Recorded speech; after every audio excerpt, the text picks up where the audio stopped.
2023 के विधानसभा चुनाव में शिवराज सिंह के बारे में कहा जा सकता है कि वो अकेले निकले थे मंजिल की ओर, कारवां बढ़ता गया और अब 163 हो गए हैं। 2018 में विधानसभा का चुनाव न जिता पाने की कसक शिवराज सिंह ने 2023 में पूरी कर दी है, लेकिन 5वीं बार मध्य प्रदेश का मुख्यमंत्री बनने के लिए उन्हें बहुत पापड़ बेलने पड़ रहे हैं। मामा जी सीएम बन पाएंगे या नहीं, इसका सीधा सीधा जवाब मोदी और अमित शाह के अलावा शायद ही कोई जानता हो। नमस्कार, सियासी नुक्ता विद मुक्ता में आपका स्वागत है। आज हम अपने इस खास शो में मध्य प्रदेश के मामा यानी शिवराज सिंह की शख्सियत की पड़ताल करने वाले हैं।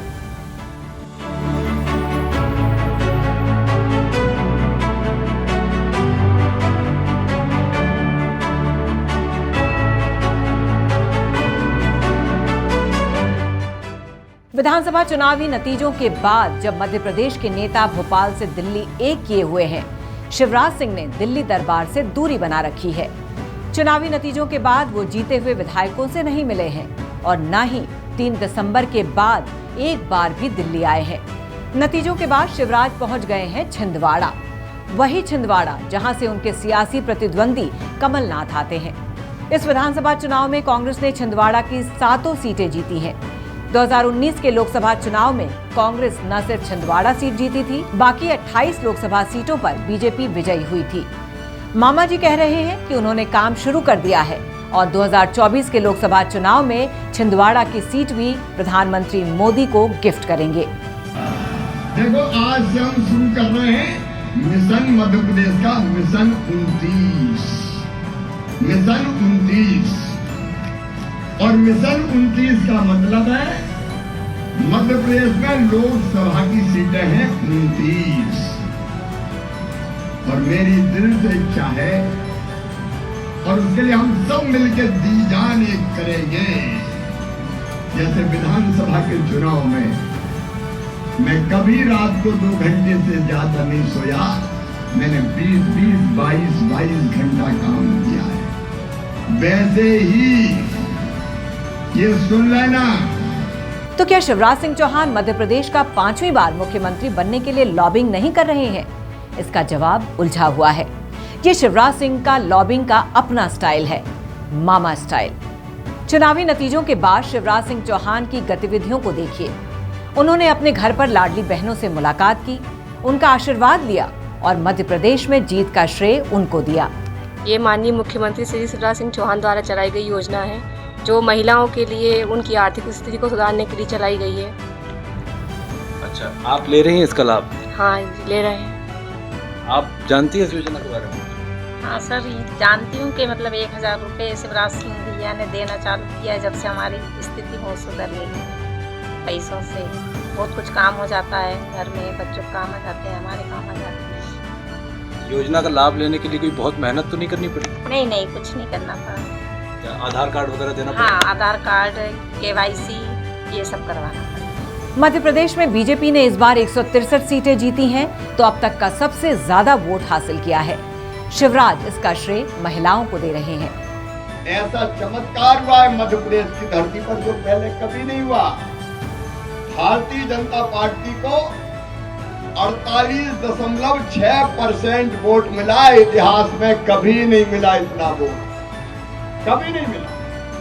जब हम 173 सीटें जीते थे तब भी वोट था 42%। इस बार वोट है 48.5%।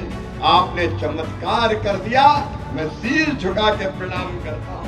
मध्य प्रदेश में साल 2005 में जब बाबूलाल गौर को मुख्यमंत्री का पद छोड़ने को कहा गया था, उस समय शिवराज सिंह चौहान का नाम रेस में कहीं भी नहीं था। वो विदिशा से सांसद थे, लेकिन आखिरी समय में उनका नाम सामने आ गया और उसके बाद शिवराज ने पीछे मुड़कर नहीं देखा। शिवराज सिंह चौहान मध्य प्रदेश में अब तक के सबसे लंबे कार्यकाल वाले मुख्यमंत्री हैं। 4 बार मुख्यमंत्री रह चुके हैं और 5वीं बार उनके नाम की चर्चा सबसे आगे है।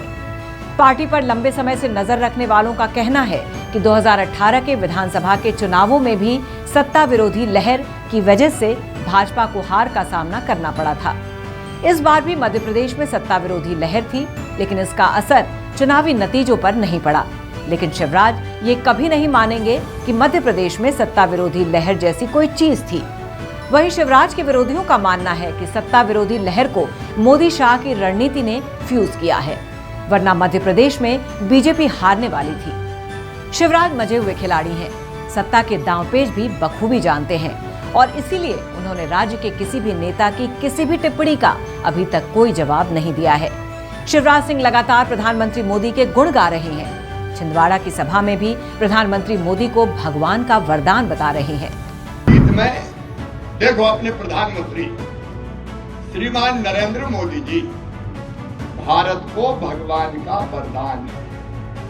गीता में भगवान श्री कृष्ण ने कहा, यदा यदा ही धर्मस्य ग्लानिर्भवति भारत अभ्युत्थानम धर्मस्य तदात्मानं सृजाम्यहम् परित्राणाय साधूनां विनाशाय च दुष्कृतां धर्म संस्थापनार्थाय संभवामि युगे युगे। उन्होंने कहा कि जब जब धर्म की हानि होगी, अधर्म बढ़ेगा, पाप अन्याय अनाचार बढ़ेगा, तब तब धर्म की रक्षा के लिए, अधर्म के नाश के लिए, सज्जनों के उद्धार के लिए, दुष्टों के संहार के लिए मैं बार बार इस धरती पर आऊंगा, अवतार लूंगा। आज मैं ये हृदय से कह रहा हूं, भारत को विश्व गुरु बनाने के लिए ही नरेंद्र मोदी जी का इस धरती पर आगमन हुआ है, परमात्मा की इच्छा से। 18 साल मुख्यमंत्री रहना एक लंबा समय होता है। लोग बदलाव ढूंढते हैं, नया चेहरा ढूंढते हैं, इसलिए चुनाव के पहले से ही शिवराज का विकल्प ढूंढने की चर्चा पार्टी में हो रही थी। इसीलिए उनके चेहरे को आगे कर बीजेपी ने चुनाव भी नहीं लड़ा। शिवराज को चुनाव में साइडलाइन करने की सभी कोशिशें की गईं। 3 केंद्रीय मंत्रियों समेत 7 सांसदों को चुनावी मैदान में उतारा गया। यहां तक कि शिवराज सिंह को चौथी लिस्ट तक टिकट के लिए लटकाए रखा गया। चौथी लिस्ट में बुधनी से बीजेपी उम्मीदवार बने शिवराज, लेकिन शिवराज हमेशा कहते रहे, मेहनत इतनी खामोशी से करो कि कामयाबी खुद शोर मचा दे। शिवराज ने लाडली बहना योजना के प्रचार पर फोकस किया और ये योजना वाकई में गेम चेंजर साबित हुई।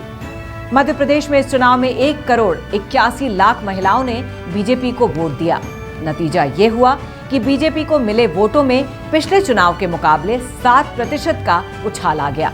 ये भी सही है कि इस समय अपनी योजनाओं की वजह से शिवराज सिंह चौहान मध्य प्रदेश में सबसे लोकप्रिय नेता हैं, लेकिन संगठन की नजरें अब लोकसभा के चुनावों पर हैं, जो अगले 4-5 महीनों बाद होने वाले हैं।